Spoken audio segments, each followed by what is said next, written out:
when executing procedures in SQL Server, you can use either name parameters or positional parameters, with the difference being that name parameters requires you to say each parameter name equals value, then comma, and then continue, so on.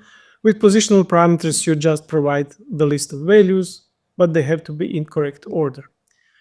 Now, using name parameters gives some more clarity in the code, and you can change the order when specifying the parameter values, and you can omit some easier. So it makes sense, but that functionality and that syntax is not supported in Fabric Warehouse.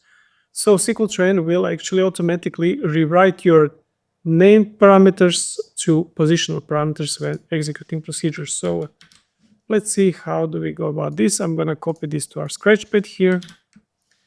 Okay, maybe get rid of some parameters so we have less of them to core, and fix the static analysis saying now there broke reference, of course, because I deleted parameters. Let's also change the name to my test proc. Okay, so now I have my test proc, which has 2 parameters here. All right, let's call that.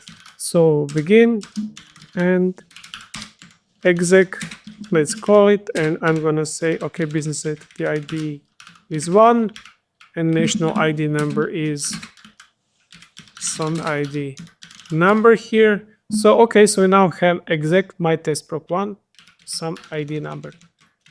If I remove this, we're gonna be inserting null, which is the correct order of things. So if I paste it to the beginning here, I'm still gonna have the correct order in positional parameter syntax.